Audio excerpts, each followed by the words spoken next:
सीधे पंकज आर्य की ओर, जो इस वक्त की खास खबर आप तक पहुंचा रहे हैं।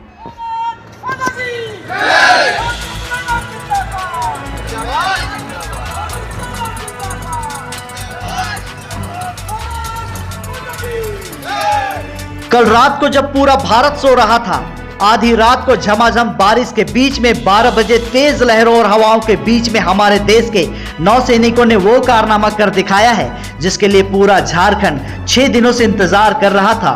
करोड़ों लोग टकटकी लगाए बैठे थे कि आखिर कब चांडिल जलाशय से वो ट्रेनी विमान जो कि क्षतिग्रस्त हो चुकी थी, जिसमें 2 लोगों की मौत हो चुकी थी, वो पायलट जिनकी जान अब जा चुकी थी, वो ट्रेनी विमान को कैसे निकाला जाएगा, कब निकाला जाएगा, ये ट्रेनी विमान कहाँ है, ये तमाम सवाल उमड़ रहे थे, घूमड़ रहे थे। नमस्कार, जोहार, गुड मॉर्निंग झारखंड, मैं पंकज आर्य और आप देख रहे हैं आर्य न्यूज झारखंड। ये किसी फिल्मी पर्दे पर दिखाए जाने वाले बड़े अभियान से कम नहीं, 20 समंदर में जूझते सैनिकों के चलचित्र से कम नहीं।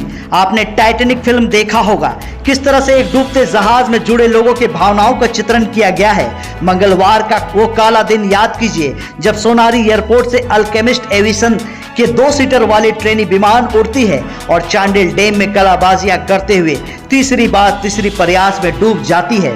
इस दुखद घटना के बाद चारों ओर कोहराम मच जाता है। घटना के बाद स्थानीय मछुआरों का प्रयास, स्थानीय प्रशासन की सजगता, एनडीआरएफ और नेवी की जितोड़ मेहनत के बाद आखिरकार कैप्टन जीत शत्रु आनंद और ट्रेनी पायलट सुब्रत दीप दत्त के शवों को एक एक करके घटना के 2 दिनों में चांडिल डैम के अथाह जल क्षेत्र से बरामद कर लिया जाता है। पर सबसे बड़ा सवाल वही था, अब भी मौजूद था वो सवाल, आखिर ट्रेनी विमान कहाँ गया, कहाँ डूब गया ट्रेनी विमान।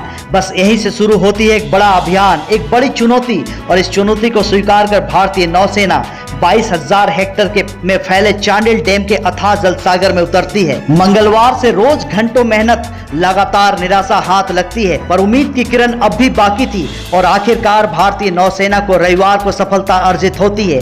नेवी 3 फीट के ट्रेनी विमान के मलबे की खोज निकालती है। अब भारतीय नौसेना 6 दिन के बाद इस ऑपरेशन को सफलतापूर्वक खत्म करने के महज कुछ घंटे पीछे थी। रविवार को देर शाम ऑपरेशन का थोड़ा विराम देकर सोमवार की सुबह का इंतजार किया जाता है। रात बीतते ही भारतीय नौसेना के जाबाज सिपाही सुबह 10:30 बजे चांडिल डैम में उतरते हैं और ट्रेनी विमान को खोज निकालते हैं। जमशेदपुर के अल्केमिस्ट एविएशन प्राइवेट लिमिटेड की ये ट्रेनी विमान क्षतिग्रस्त अवस्था में वास्तव में नीमडी के कोयलागढ़ स्थित प्राचीन कालीन शिव मंदिर के पास बनगोड़ा गांव में थी। हालांकि शिव मंदिर अब जलमग्न है, लेकिन इसके वर्तमान के किस्से अब भी मौजूद हैं, प्राचीन काल के किस्से अब भी मौजूद हैं, जिसकी चर्चा पूरी और है। ट्रेनी विमान का वजन भार अधिक होने के कारण इसे बाहर निकालने के लिए नौसैनिकों ने चारों ओर से पानी की गहराई में उतरकर रस्सी से बांधते हैं। फिर विमान के वजन से अधिक क्षमता युक्त लाल गुब्बारे के सहारे धीरे धीरे चांडिल डैम की गहराई से घटनास्थल से 10 से 12 किलोमीटर दूर चांडिल डैम नौका विहार पर्यटक स्थल तक लाया जाता है। वहीं क्रेन के सहारे ट्रक पर चढ़ाया जाता है, जिसे जमशेदपुर ले जाने की तैयारी की जाती है। इस तरह से पिछले 6 दिनों के बाद क्षतिग्रस्त ट्रेनी विमान को सफलतापूर्वक बरामद कर लिया जाता है। फिर एक ऑपरेशन को भारतीय नौसेना के द्वारा खत्म किया जाता है। भारी बारिश और खराब रोशनी और हवाओं की तेज लहरों के बीच भारतीय नौसैनिकों की वाकई फिर एक बार खुद को जाबाज होने का परिचय दिया है।